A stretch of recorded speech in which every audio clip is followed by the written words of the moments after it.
नमो अरिहन्तारं नमो सिद्धार्णं नमो वायुदेहार्णं नमो वज्रायाणं नमो सबसाहुणं मंगलं भगवान् वीरो मंगलं गौतमो गणी मंगलं कुंद कुंदादो जैन धर्मोस्तु मंगलम् सर्वमंगल मांगल्यं सर्वकल्याणकारकं प्रधानं सर्वधर्माणां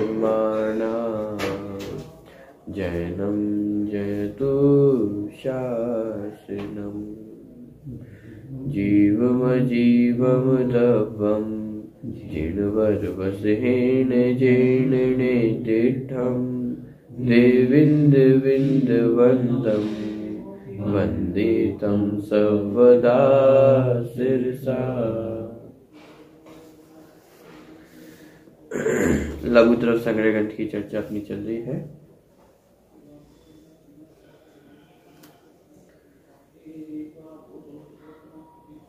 नौवीं गाथा तक की जो चर्चा थी वो अपनी पूरी हो गई थी कल तक। जीव, पुद्गल, धर्म और अधर्म इन द्रव्यों की चर्चा कल तक अपनी पूरी हो गई थी। 10वीं गाथा आज से अपन प्रारंभ करते हैं। गाथा का पाठ करता हूँ, फिर आप रिपीट करिएगा। अवगास दान योगम जीवादीनं वियाण आयासम जीर्णं लोगागासम अल्लोगागासमिति दुविहम्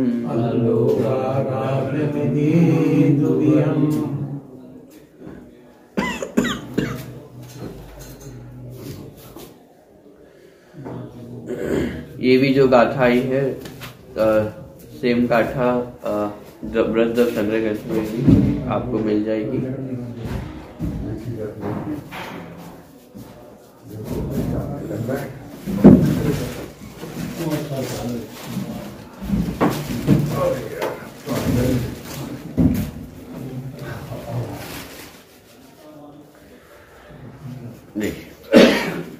जीवादीनम अर्थात जो जीवादि द्रव्यों को, जीवादि द्रव्य माने जीव, पुद्गल, धर्म, अधर्म और काल द्रव्य, जीवादि द्रव्यों को जीवादीनम अवगास दान योगम।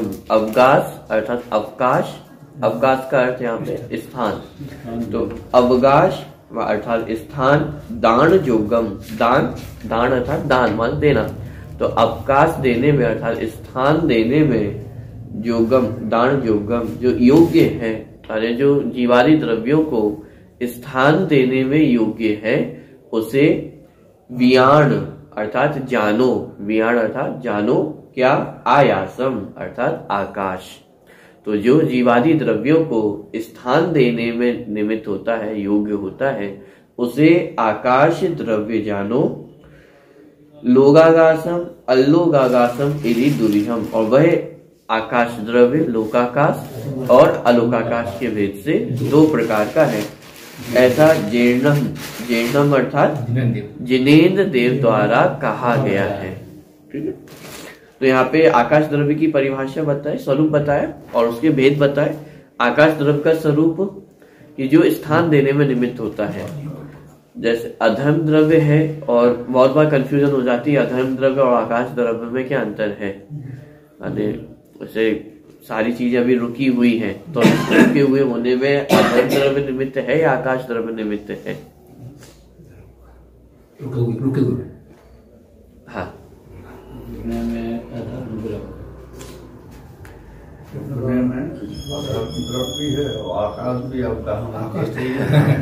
देखिए अधर्म द्रव्य का बेसिक कार्य इतना है, कोई वस्तु चल रही हो, उस चलती हुई वस्तु को रुकने में जो सहायक है वह अधर्म द्रव्य है। अब जब वस्तु रुक गई है तो अब अधर्म द्रव्य का काम खत्म हो गया है। आकाश द्रव्य का कार्य निरंतर चल रहा है। आकाश द्रव्य का कार्य तो जब धर्म द्रव्य अपना कार्य कर रहा है, चाहे अधर्म द्रव्य अपना कार्य कर रहा हो, हर समय आकाश द्रव्य का कार्य चल रहा है, क्योंकि रहने का स्थान तो उसे चाहिए ना। चाहे चल रहा हो, चलते हुए रुक रहा हो या रुक गया हो, तीनों ही सिचुएशन में उसे रहने का स्थान तो चाहिए ही चाहिए। तो आकाश द्रव्य का कार्य तो निरंतर चल ही रहा है, और जिस समय वस्तु रुक गई है उस समय भी आकाश द्रव्य उसको स्थान देने में निमित्त है। ठीक है, उस समय अधर्म द्रव्य का निमित्तपना समाप्त हो जाता है। अधर्म द्रव्य का कार्य इतना है कि जब कोई वस्तु चल रही हो तो चलती हुई वस्तु को रुकने में जो सहायक है वह अधर्म द्रव्य। बाकी समय में आकाश द्रव्य तो निमित्त है ही। दूसरी बात ये भी है कि जो अधर्म द्रव्य है, धर्म अधर्म द्रव्य, वह सब जीव और पुद्गल में ही निमित्त है।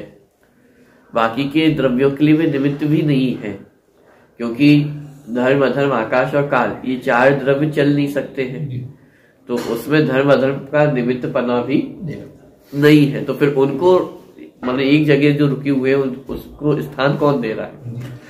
आकाश द्रव्य। तो इस प्रकार जीवादीणम माने जीवादि समस्त द्रव्यों को स्थान देने में जो योग्य है, अर्थात स्थान देने में जो निमित्त है, वह आकाश द्रव्य है। और उस आकाश द्रव्य के दो भेद है, लोकाकाशम अलोकाकाश, माने लोकाकाश और अलोकाकाश। लोकाकाश किसे कहते हैं? जहाँ आकाश के सहित अन्य पांचों द्रव्य भी पाए जाते हैं, उतने क्षेत्र को लोकाकाश कहा। और लोकाकाश के बाहर जितना आकाश द्रव्य है वह सब अलोकाकाश कहलाता है। तो अलोकाकाश कितना है? अनंत है, माने उसका कोई अंत नहीं है। तो अनंत जो लोकाकाश को छोड़कर अनंत जो आकाश है वह सब अलोकाकाश कहलाता है। चलिए गाथा का एक बार पाठ करते हैं पुनः। एक बार अर्थ पढ़ लेते हैं, फिर गाथा का पाठ करेंगे। जो जीवादि द्रव्यों को अवकाश देने के योग्य है उसे श्री जिनेन्द्र देव द्वारा कथित आकाश द्रव्य जानो, जिसके लोकाकाश और अलोकाकाश ऐसे दो भेद हैं। देखिए, अवगास दान योगम जीवादीनम वियान आयासम जीर्णम लोगागासम अल्लोगागास मिली दुबिहम।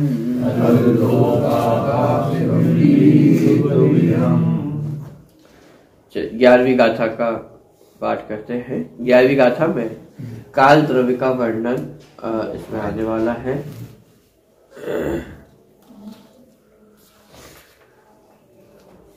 11वीं और 12वीं दो गाथाओं में वर्णन काल द्रव्य का आएगा। चलिए, द्रव्य पर्यट जादो जो सो कालो हवे व्यवहारो लोगागास पयेसो एक काणुय पर मठो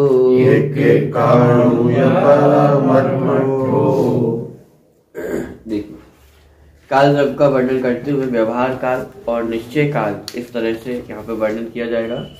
द्रव्य परियट्ट जादो जोसो कालो हवेई व्यवहारो, माने द्रव्य परिवर्तन माने जो काल द्रव्य है, इसके अलावा जो 5 द्रव्य हैं तो उनके परिवर्तन रूप। तो द्रव्य परियट्ट जादो माने द्रव्यों के परिवर्तन से उत्पन्न जो काल होता है उसे व्यवहार काल जानो। माने द्रव्यों के परिवर्तन से अर्थात माने जो अन्य 5 द्रव्यों के परिवर्तन के हिसाब से जो अपन काल की गणना करते हैं उसे व्यवहार काल जानो। माने जैसे आज मैं कितने वर्ष का हूँ, तो जितने वर्ष के हैं, चाहे 25 50, तो ये द्रव्य जीव और पुद्गल इन 2 द्रव्यों के परिवर्तन से हमने काल की गणना की। साहब मुझे जीवित होते हुए कितने वर्ष हो गए हैं, तो ये जो हम काल की गणना कर रहे हैं अथवा घड़ी आदि के माध्यम से काल की गणना करना, पहले के समय में सूर्य आदि की गति से काल की गणना करते थे, उस तरह के यंत्र होते थे परछाई के माध्यम से।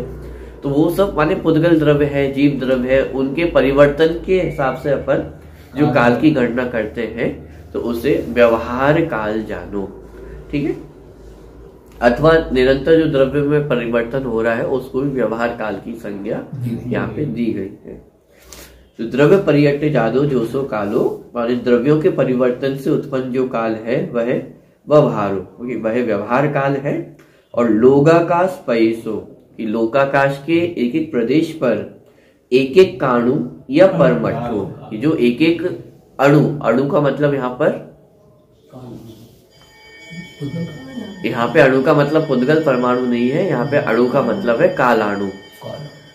पुद्गल द्रव्य के सबसे छोटे अंश को भी अपन अणु कहते हैं, और काल द्रव्य चूंकि एक प्रदेशी ही है तो इसलिए उसे भी कालाणु कहा जाता है। तो यहाँ पे अणु का अर्थात एक एक काणु, माने लोकाकाश के एक एक प्रदेश पर एक एक अणु, एक एक अणु मतलब एक एक कालाणु अवस्थित है, और उसे परमट्ठो माने उसे परमार्थ काल जानो, माने वह निश्चय काल है। और द्रव्यों का जो परिवर्तन हो रहा है वह व्यवहार काल है। ठीक है, तो द्रव्य पर्यट्य जादो माने द्रव्यों के परिवर्तन से उत्पन्न जो काल है वह व्यवहार काल है। और लोकाकाश के एक एक प्रदेश पर जो एक एक कालाणु स्थित है वह परमार्थ काल द्रव्य अर्थात निश्चय काल है। गाथा का अर्थ पढ़ते, जो द्रव्यों के परिवर्तन से उत्पन्न होता है वह व्यवहार काल है। लोकाकाश में प्रत्येक प्रदेश पर एक एक कालाणु स्थित है, वह परमार्थ अर्थात निश्चय काल है। तो जो घड़ी घंटे आदि ये जो व्यवहार काल बने वो भी क्यों बने, क्योंकि ये अन्य द्रव्यों का ही परिवर्तन है। मूल रूप से तो वर्तमान में जितना पुद्गल द्रव्य के परिवर्तन से ही हम काल की गणना करते हैं, चाहे फिर वह सूर्य आदि का गमन हो जिससे वर्ष आदि का गणना होती है, और यंत्रों के माध्यम से, घड़ी आदि यंत्रों के माध्यम से हम जो काल की गणना करते हैं तो वो सब पुद्गल द्रव्य का ही परिवर्तन है, और उसके माध्यम से हम ये काल की गणना कर रहे हैं, तो वह सब व्यवहार काल के अंतर्गत ही जाएगा। तो जितना माने पूरा जो सिस्टम बना हुआ है काल को गणना करने का, चाहे फिर वह वर्ष हो, घड़ी घंटे आदि जिस रूप में भी है, वह सब व्यवहार काल के अंतर्गत ही जाएगा। और दूसरी जो प्रत्येक द्रव्य का परिवर्तन है, जीव, पुद्गल, धर्म, अधर्म, आकाश, और काल द्रव्य उसमें सम्मिलित है लेकिन वो निश्चय काल के अंतर्गत आ जाएगा। और अन्य द्रव्यों में होने वाला जो परिवर्तन है वह सब व्यवहार काल के अंतर्गत आएगा। तो जैसे बहुत कोने में लगी, दो सरकार उसको ज्यादा आप एकदम रखी जाती है, फिर रखते हैं, फिर जाके थोड़ी सी हमें रखते हैं।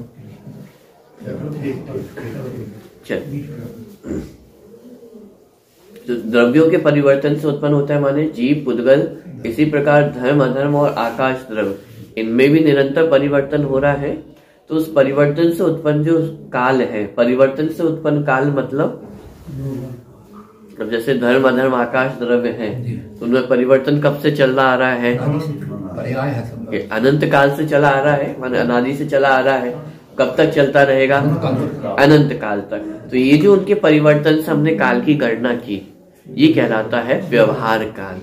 ठीक है, अब क्या परिवर्तन होता है? क्या काल का जीव में क्या परिवर्तन? जीव तो नहीं रहता, कुछ नहीं, इसी का नाम तो निमित्त है कि छयो माने पांचों द्रव्यों के परिवर्तन में काल द्रव्य निमित्त है। निमित्त का मतलब ये है कि प्रत्येक द्रव्य अपनी अपनी योग्यता से ही परिवर्तन करता है, लेकिन उस परिवर्तन में निमित्त काल द्रव्य है। जैसे अपन ने पिछले धर्म द्रव्य के उसमें उदाहरण देखा था, जैसे मछली का उदाहरण अपन ने देखा था। तो जैसे मछली को चलने में जल सहायक होता है, जब जब मछली चलेगी तो उसमें पानी सहायक होगा, लेकिन पानी चलाता नहीं है। ऐसे ही जब जब माने जब जब क्या प्रत्येक समय ही प्रत्येक द्रव्य में परिवर्तन हो रहा है, और जब प्रत्येक द्रव्य में परिवर्तन हो रहा है तो उसमें काल द्रव्य निमित्त होता है, काल द्रव्य की मौजूदगी है, लेकिन काल द्रव्य परिवर्तन नहीं कराता है। यदि काल द्रव्य परिवर्तन करा सकता होता तो फिर जीव पुद्गल में, पुद्गल जीव में, धर्म अधर्म सब आपस में एक दूसरे रूप परिवर्तित होते, लेकिन जीव में पुद्गल रूप होने की योग्यता नहीं है, पुद्गल में जीव रूप होने की योग्यता नहीं है। हाँ, लेकिन सब में अपनी अपनी योग्यता है, अपनी अपनी योग्यता अनुसार ही परिवर्तन होता है। जीव में ज्ञान दर्शन रूप परिवर्तन होने की योग्यता है, पुद्गल में स्पर्श रस गंध वर्ण रूप परिवर्तन होने की योग्यता है, तो वे उस रूप ही परिवर्तित होते हैं। ऐसा नहीं होगा कि जीव का परिवर्तन स्पर्श रस गंध वर्णमय हो जाए, ऐसा कभी भी संभव नहीं। प्रत्येक द्रव्य अपनी अपनी योग्यता अनुसार ही परिवर्तित होता है। अर्थ क्रिया कार्य से सामान्य। हाँ, प्रत्येक द्रव्य अपनी प्रयोजनभूत क्रिया करता है। तो जो प्रत्येक द्रव्य के परिवर्तन से उत्पन्न होता है वह व्यवहार काल है, और लोकाकाश में प्रत्येक प्रदेश पर एक एक कालाणु स्थित है, वह परमार्थ निश्चय काल है। चलिए एक बार गाथा का पाठ करते हैं, 11वीं गाथा। द्रव्य परियट जादो, जो सो कालो हवे व्यवहारो, जो सो कालो हवे व्यवहारो, लोगागास पयेसो, लोगागास पयेसो, एक एक काणुय पर मठो, एक एक काणुय पर मठो।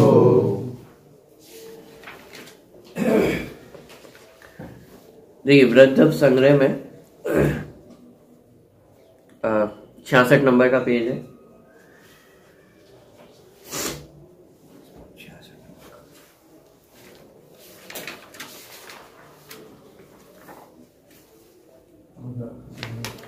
यहाँ जो 19वीं नंबर की गाथा है वहां आकाश द्रव्य का वर्णन किया था, तो वही सेम गाथा जो अपन ने अभी पढ़ के आए थे 10वीं नंबर की गाथा, वही सेम गाथा यहाँ पर भी दी गई है बृहद द्रव्य संग्रह में आकाश द्रव्य के लिए। और बृहद द्रव्य संग्रह में एक और गाथा ली आकाश द्रव्य के संदर्भ में, माने लोकाकाश के स्वरूप को स्पष्ट करने के लिए एक और गाथा ली 20वें नंबर की। लेकिन लघु द्रव्य संग्रह में अलग से पुनः कोई गाथा माने आकाश द्रव्य के लिए नहीं ली, 10वीं गाथा में ही वहां पर स्वरूप भी स्पष्ट किया, और लोकाकाश और अलोकाकाश ऐसे दो भेद आकाश द्रव्य के होते हैं वो स्पष्ट किया था। ठीक है, और बृहद द्रव्य संग्रह में आकाश द्रव्य के लिए एक और एक्स्ट्रा गाथा यहाँ पर ली गई है, जिसमें लोकाकाश का वर्णन किया, जिसमें धर्म अधर्म आकाश काल ये सब द्रव्य रहते हैं, उसे लोकाकाश कहते हैं। तो इस तरह की एक और गाथा वहां पे ली गई थी। उसके बाद 21 नंबर की गाथा बृहद द्रव्य संग्रह में 69 नंबर का पेज है, वहां पे काल द्रव्य के स्वरूप को स्पष्ट किया, और काल द्रव्य के स्वरूप को स्पष्ट करते हुए यहाँ पर भी दो गाथाओं का प्रयोग किया गया है, 21 और 22 नंबर की गाथा। 23 नंबर की गाथा में विषय अलग है।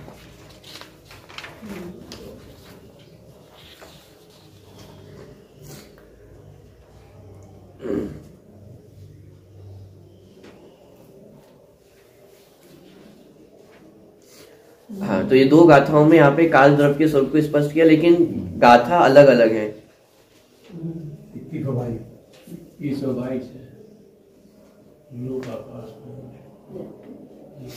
आप देखेंगे ऊपर का जो पहली पंक्ति है वो एक जैसी है काल द्रव्य में 11वीं गाथा और 21वीं गाथा में। द्रव्य परिवर्त रूपो, वहां पे पहला शब्द में भी थोड़ा सा अंतर है, यहाँ पे द्रव्य परियक्त जादो और वहां पे द्रव्य परिवर्त रूपो। बाकी पंक्ति सेम है, जो सो कालो हवे व्यवहारो। फिर दूसरी पंक्ति में अंतर है, यहाँ पे परिणाम आदि लखो, बट्टर लखो या परमट्ठो। तो ये जो निश्चय काल का स्वरूप है वो यहाँ पे स्पष्ट किया था, और यहाँ पर जो निश्चय काल का स्वरूप है वो थोड़ा सा अलग है। माने यहाँ पे वो जो द्रव्य है उसी को निश्चय काल कहा जा रहा है, और यहाँ पे जो वर्तना लक्षण है उसे परमार्थ काल कहा था। तो एक गाथा का सिर्फ अर्थ पढ़ते हैं, 21वीं गाथा का। जो द्रव्यों के परिवर्तन रूप है अर्थात द्रव्य परिवर्तन की स्थिति रूप है वह व्यवहार काल है, और परिणाम आदि से लक्षित होता है वह व्यवहार काल है, और वर्तना लक्षण युक्त काल निश्चय काल है। यहाँ पे निश्चय काल को परिभाषित करने के लिए वर्तना लक्षण का प्रयोग भी किया गया। अब आप ये देखिए, जो लघु द्रव्य संग्रह है उसकी रचना पहले की गई थी, ठीक है। तो पहले आचार्य ने जो निश्चय काल की परिभाषा बनाई वो इस प्रकार की बनाई कि जो लोकाकाश के एक एक प्रदेश पर स्थित है जो कालाणु, वह निश्चय काल है। लेकिन फिर उन्हें आगे चल करके थोड़ा सा ये लगा होगा कि परिभाषा में थोड़ा सा और सुधार किया जा सकता है, या थोड़ा सा अलग तरीके से भी गाथा को लिखा जा सकता है। तो फिर उन्होंने यहाँ पे बृहद द्रव्य संग्रह में थोड़ा सा परिवर्तन किया निश्चय काल के स्वरूप में, और वहां पे वर्तना लक्षण को और वहां पे ऐड किया है। तो फिर वहां पे निश्चय काल की परिभाषा बनाई कि बट्टड़ लखो या परमट्ठो, माने जो वर्तना लक्षण से युक्त काल द्रव्य है वह निश्चय काल है। तो यहाँ पे काल द्रव्य हालांकि वर्तना लक्षण से युक्त, तो जो कालाणु है वो उसमें गर्भित हो गया है। जो परिभाषा लघु द्रव्य संग्रह में ली गई है, एक एक कालाणु को निश्चय काल कहा, तो वो भी उसमें सम्मिलित हो गया, लेकिन उसमें एक और स्वरूप ऐड हो गया, वो है वर्तना लक्षण। माने निश्चय काल वास्तव में क्या है, तो काल द्रव्य का जो अपना वर्तना लक्षण है, निरंतर परिवर्तन है, वह काल द्रव्य है। तो उस वर्तना लक्षण से युक्त जो कालाणु है उसे निश्चय काल यहाँ पे कहा गया। तो वर्तना लक्षण युक्त काल निश्चय काल है। तो इतना परिवर्तन यहाँ पे आचार्य ने 21वीं गाथा में यहाँ पे बृहद द्रव्य संग्रह में किया है, ठीक है। इसके बाद फिर जो टीका है उसमें विशेष पूरी चर्चा अपन ने पहले की ही है, तो उसको दोबारा मैं नहीं देख रहा हूँ। आप चाहे तो पूरी टीका का एक बार आप और इसका पाठ कर सकते हैं, पढ़ सकते हैं, तो जो विषय है वो आपको और अच्छे से ख्याल में आएगा। लेकिन मैं इतना सिर्फ आपको इसलिए बता रहा हूँ क्योंकि जो दोनों गाथाओं में परिवर्तन आया है, कि शब्दों का भेद तो है ही, लेकिन बृहद द्रव्य संग्रह में उन्होंने थोड़ा सा और ऐड भी किया, जहां उन्हें लगा कि कुछ परिवर्तन किया जा सकता है। चाहे तो सेम गाथा ही लिख सकते थे, क्योंकि पहली पंक्ति तो हुबहू ही लिखी है, लेकिन निश्चय काल के संदर्भ में उन्हें इतना और लगा कि वर्तना लक्षण को भी इसमें जोड़ना चाहिए। तो फिर वहां पे 21वीं गाथा का उस तरह से निर्माण किया गया, ठीक है। तो ये 21वीं गाथा और लघु द्रव्य संग्रह में 11वीं गाथा। 12वीं गाथा में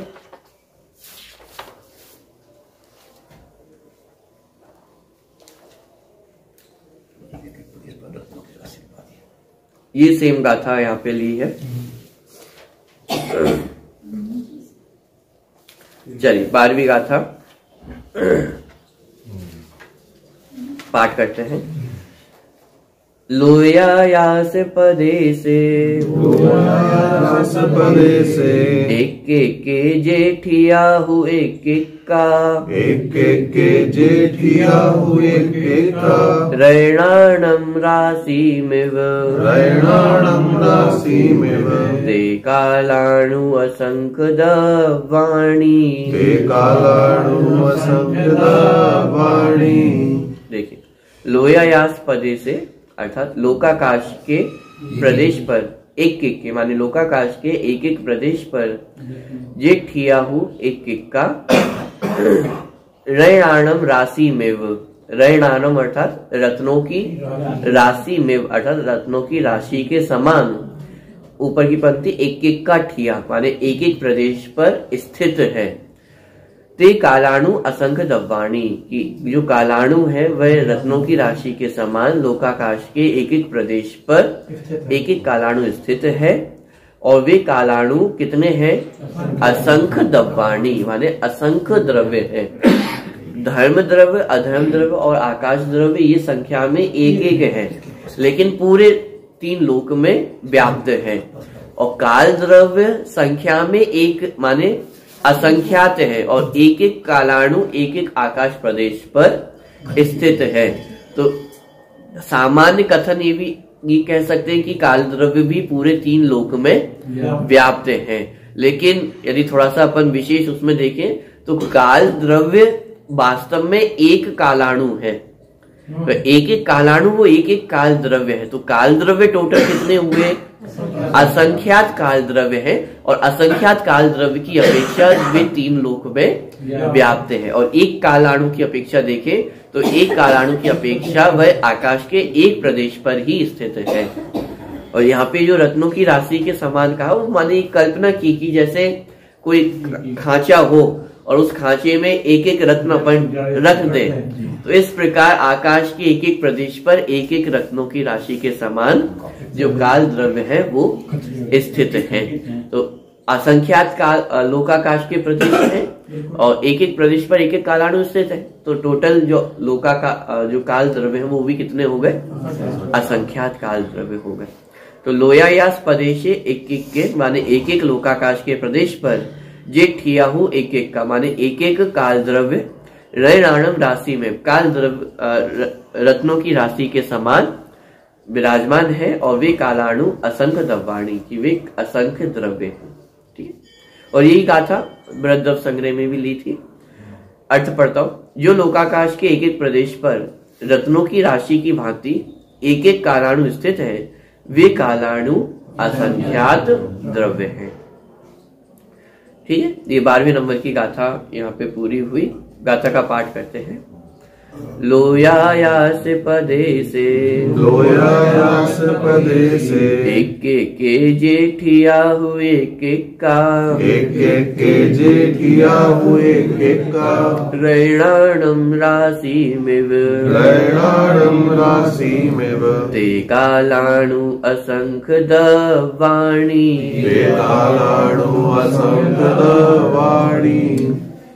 चलिए, अब 13वीं नंबर की गाथा में वो जो सभी द्रव्यों की संख्या को स्पष्ट किया गया है, माने उनके कितने प्रदेश होते हैं, इस बात को 13वीं गाथा में स्पष्ट किया गया है।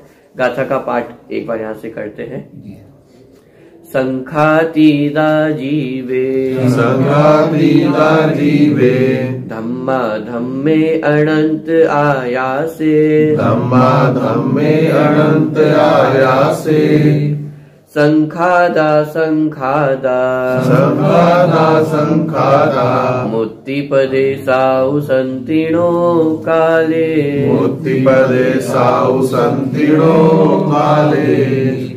इसमें भी जो बृहद्रव्य संग्रह में गाथा आई थी उसमें थोड़ा सा परिवर्तन है।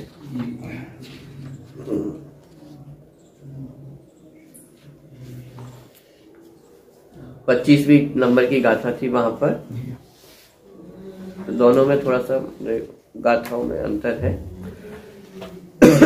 वहां पे जो गाथा ली थी वो थी होंती असंख्या जीव धम्मा धम्मे अनंत आयासे मुत्ते तिविह पदेशा काल सेगो णतेर सो कालो। अब देखिए थोड़ा सा जो अंतर आएगा वो स्पष्ट मैं करूंगा। पहले यहाँ पे अपन गाथा देखते हैं 13वीं नंबर की गाथा का अर्थ। संख्या तीदे जीवे, संख्या अर्थात संख्या, तीदे इसमें अ जुड़ा हुआ है, अतीदा, तो संख्या तीदा माने संख्या से अतीत, तो संख्या से अतीत माने असंख्यात। संख्या तीदा जीवे माने जीव में कितने प्रदेश होते हैं? असंख्यात प्रदेश। संख्या अतीत, संख्या से अतीत मतलब असंख्यात प्रदेश जीवे धम्मा धम्मे, तो जीव धर्म और अधर्म, तीन द्रव्य दिए, जीव धर्म और अधर्म, इनमें कितने प्रदेश होते हैं? संख्यातीता माने असंख्यात प्रदेश होते हैं, संख्यातीत, तो असंख्यात प्रदेश जीवे धम्मा धम्मे।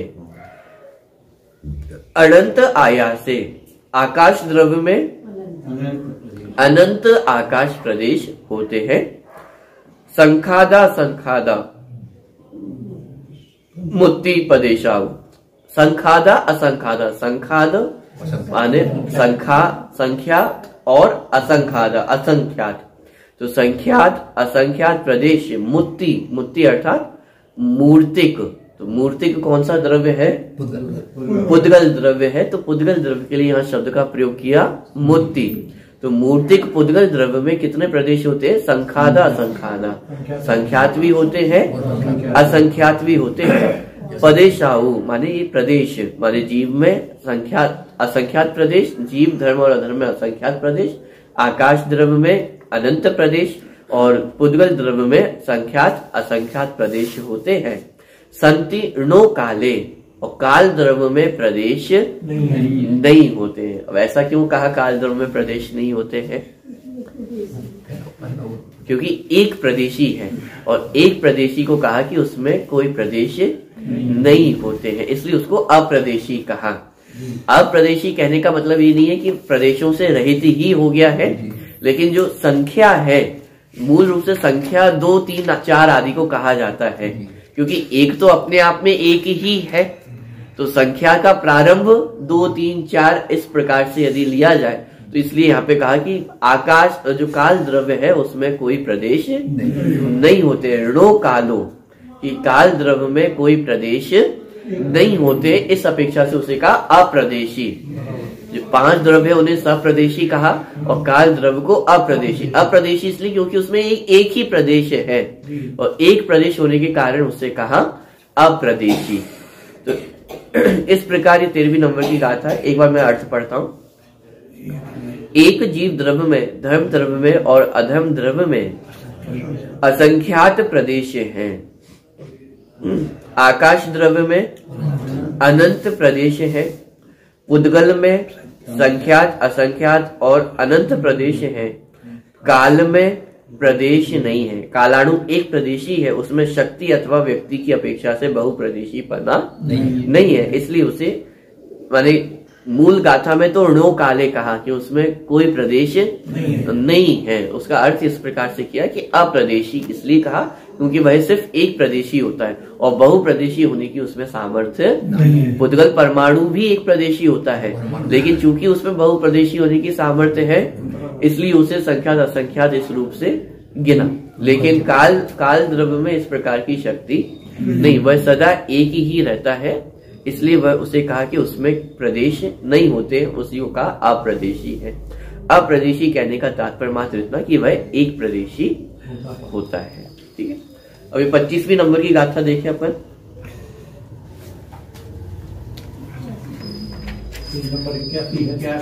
पेज नंबर 81 नंबर का प्रश्न है। हालांकि जो गाथा का विषय है वह तो पूरा सेम ही है जो गाथा का विषय वहां पे आया है, लेकिन शब्दों को थोड़ा सा बदला है। यहाँ पे जो प्रारंभ था वह संख्या तीदा जीवे, इस प्रकार से गाथा का प्रारंभ था। यहाँ पे होंती असंख्या जीवे, तो इस प्रकार से यहाँ पे प्रारंभ किया गया है। माने वहां पे असंख्यात कहने के लिए संख्या तीदा इस प्रकार से प्रयोग किया था, संख्या से अतीत जो है वह असंख्यात, और यहाँ पे डायरेक्ट कहा होंती असंख्या जीवे धम्मा धम्मे अनंत आयासे मुत्ते तिविह पदेशा।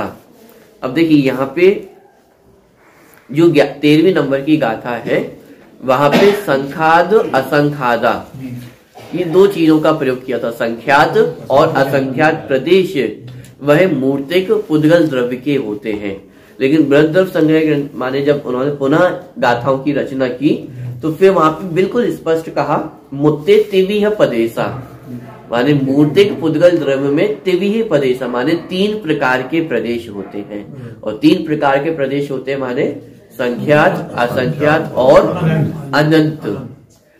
यहाँ पे लघु द्रव्य संग्रह में सिर्फ 2 प्रकार के प्रदेशों की चर्चा की थी, संखाद असंखादा। हालांकि अर्थ देखे तो जो पहले आकाश द्रव्य के साथ अनंत जोड़ा है उसके साथ पुद्गल द्रव्य को जोड़ करके वहां पे भी अर्थ किया जा सकता है कि पुद्गल द्रव्य के अनंत और संख्यात और असंख्यात इस प्रकार के 3 प्रकार के प्रदेश होते हैं।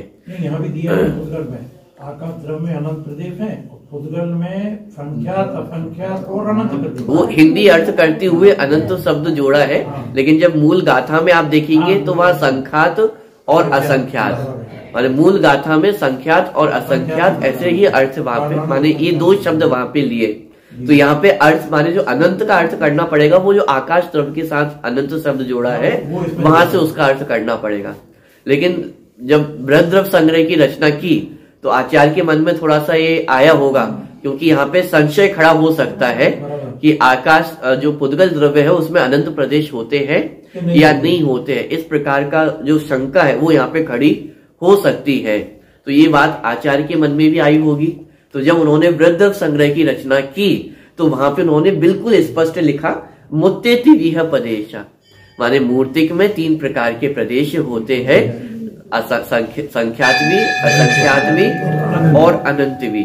मैं थोड़ा सा कंपैरिजन आपको इसलिए करवा रहा हूं क्योंकि उन्हीं आचार्य ने लघु द्रव्य संग्रह रचा और उन्हीं आचार्यों ने बृहद द्रव्य संग्रह भी रचा। लेकिन एक एक गाथा का निर्माण करते समय भी उन्हें लघु द्रव्य संग्रह का विषय भी स्मरण में था, और वहां पे उन्हें जो जो कमी लगी होगी या उन्हें लगा होगा कि कहाँ कहाँ छल ग्रहण हो सकता है, तो उसका सुधार भी, भले ही गाथाओं का अर्थ हुआ है, लेकिन फिर भी जो उन्हें सुधार की आवश्यकता लगी तो उन्होंने सुधार भी उन गाथाओं में किया। माने उन्होंने कितना उपयोग लगा करके इन गाथाओं की रचना की होगी।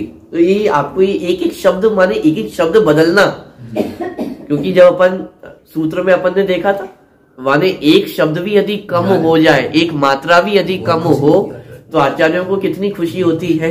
माने जैसे पुत्र रत्न की प्राप्ति हो, कि इतनी खुशी एक शब्द, एक अक्षर, एक मात्रा कम होने में होती है। तो फिर उस स्थिति में इतना विचार कर करके एक एक शब्द लिखना और फिर एक एक शब्द को बदलना, माने उसमें कितनी मेहनत है। तो देखिए, मुत्ते तिव्य पदेशा कालस्य गो न 150 कालो। बाकी गाथा का जो अर्थ है वह तो पहली गाथा जैसा ही है, लेकिन यहाँ पे जो इतना परिवर्तन किया, मुत्ते तिव्य पदेशा, माने मूर्तिक जो पुद्गल द्रव्य है उसके 3 प्रकार के प्रदेश होते हैं। इस बार इसका गाथा का अर्थ पढ़ रहा हूँ, 25वीं गाथा का 81 नंबर का पेज है। होंती असंख्या जीव है, अर्थात जीव धर्म तथा अधर्म द्रव्य के असंख्य प्रदेश है। आकाश के अनंत आयास से, आकाश के अनंत प्रदेश है। अब ये प्रयोग माने 13वीं गाथा में भी था, अनंत आयास से, आकाश द्रव्य में अनंत प्रदेश है। लेकिन जब पुद्गल द्रव्य की बात आई तो वहां पे संख्यात और असंख्यात, ये 2 शब्दों का प्रयोग ही लघु द्रव्य संग्रह ग्रंथ में किया था। उसको बदलते हुए यहाँ पे मुत्ते तिव्य पदेशा, मूर्तिक पुद्गल द्रव्य में 3 प्रकार के प्रदेश हैं, संख्यात, असंख्यात और अनंत। और काल का एक प्रदेश है, अतः वह काय नहीं है। तो यहाँ पे उसको भी स्पष्ट किया कि पदेशाऊ संति णो काले, यहाँ पे णो काले माने काल द्रव्य के प्रदेश नहीं होते हैं। तो इस प्रकार यहाँ पे जो वर्णन किया, तो यहाँ पे तात्पर्य तो ये है कि प्रदेश में काल द्रव्य के प्रदेश नहीं होते का मतलब ये है कि वह एक प्रदेशी होता है। यहाँ पे भी थोड़ी सी संशय होने की माने गुंजाइश रह गई थी, शंका रह गई थी कि कोई यही ना मान ले कि काल द्रव्य के प्रदेश होते ही नहीं है। तो वहां पे थोड़ा सा और स्पष्ट किया, ण 150 कावो, ये जो बहुप्रदेशी होते हैं उसे काय कहते हैं, और जो एक प्रदेशी होता है उसे काय नहीं कहते हैं। इस अपेक्षा से काल द्रव्य पे प्रदेश नहीं होते हैं, उसका वर्णन वहां पे किया। काल का एक प्रदेश है, अतः वह काय नहीं है। पुद्गल द्रव्य को भी एक प्रदेशी कहा, क्या पुद्गल द्रव्य को भी एक प्रदेशी कहा। पुद्गल परमाणु एक प्रदेशी है, लेकिन चूंकि उसमें बहुप्रदेशी होने की सामर्थ्य, इसलिए उसे काय कहा, पुद्गल काय, मूर्तिक काय। लेकिन काल द्रव्य में बहुप्रदेशी होने की ताकत नहीं है। गंधवर्ण है, उसमें गंधवर्ण नहीं। हाँ, वो तो खैर बाकी द्रव्यों में भी नहीं है, उसमें रुख है, इसलिए हाँ। तो बाकी के माने पुद्गल द्रव्य ही जो मूर्तिक है, और बाकी के जो 5 द्रव्य वे तो मूर्तिक ही है। और काय का अर्थ होता है बहुप्रदेशी होना, बहुप्रदेशी होने की सामर्थ्य होना। तो बहुप्रदेशी होने की सामर्थ्य मूर्तिक पुद्गल द्रव्य में है, लेकिन काल द्रव्य में बहुप्रदेशी होने की सामर्थ्य 2 काल द्रव्य मिलकर के माने बंधन को प्राप्त नहीं होते, स्कंद नहीं बना सकते हैं। तो इस प्रकार ये जो गाथा थी है, गाथा का अर्थ दोनों गाथाओं का ही बराबर है, लेकिन कुछ शब्दों का हेर फेर यहाँ पे किया, क्योंकि बृहद द्रव्य संग्रह में आचार्य को आवश्यकता महसूस हुई कि गाथा में थोड़ा सा परिवर्तन करना चाहिए, तो इस हिसाब से वहां पे परिवर्तन किया। चलिए, 13वीं गाथा का अर्थ अपना यहाँ पे पूरा हुआ। 13वीं गाथा का पाठ एक बार पुनः करते हैं। संखातीदा जीवे, संखातीदा जीवे, धम्मा धम्मे अनंत आयासे, धम्मा धम्मे अनंत आयासे, संखादा संखादा, संखादा संखादा, मुक्तिपदे साउ संतीर्णो काले, मुक्तिपदे साउ संतीर्णो काले। चलिए, इस प्रकार ये अपनी चर्चा हुई। आगे 14वीं गाथा की चर्चा पर कल से प्रारंभ करेंगे। सहजानंदी सोच स्वरूपी अविनाशी में आत्म स्वरूप सहजानंदी सोच स्वरूपी अविनाशी में आत्म स्वरूप सहजानंदी सोच स्वरूपी अविनाशी में आत्म स्वरूप। गुरुदेव ऐसा पूछते थे कि धर्म द्रव्य अधर्म द्रव्य कब से हैं? अनादिकाल से। कब तक रहेंगे? वे हमें क्या उपदेश देते हैं? वो हमें ये उपदेश देते हैं कि धर्म द्रव्य अधर्म द्रव्य एक दूसरे के 36 की आंकड़े अनादिकाल से अनंतकाल तक रहेंगे और हम दो भाई एक साथ नहीं रह सकते। क्या गुरुदेव कहते थे पढ़ तो लिया तुमने, इस कार से तुमने ये निकाला ही नहीं निकाला भावार्थ। धर्म द्रव्य अधर्म द्रव्य अनादिकाल के अनंतकाल तक रहेंगे, हम दो भाई एक साथ नहीं रह सकते। 36 के आंकड़े होने पर भी 63 हो गए, 63 हो गए। अनंत काल से हैं, झगड़ा नहीं कर रहे। अब एक झगड़ा करने तो क्या हो, एक खेलते और एक चला तो बस तू भी ना शिक्षा दे। पेज नंबर भी 49। नमो में नमो देने वाणी ज्ञान केवल दो देने वाणी गति चारही में बिना तुम कृपा की त्रासी बात तो सो कहालो कहानी हमें ज्ञान केवल दो देने वाणी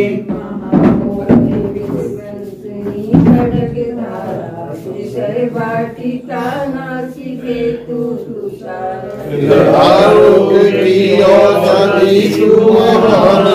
हमें ज्ञान केवल दो देने वाणी समाधान रूपा अनुपा निहारी कांत मुद्रा तुम्हें सप्तदा दशांगी बखानी हमें ज्ञान केवल दो देने वाणी सदा ध्यान तेरो धरे लोग जे करे पादे पूजा भली भांति मेरे सासु को मोक्ष की राजधानी हमें ज्ञान केवल दो देने वाणी तीनों लोक में एक नौका मिलिए भली भांति भवदधि तारण तुई सुधा धर्म धारा पिलाती है वाणी हमें ज्ञान केवल दो देने वाणी वाणी के ज्ञान से सूझे रूपा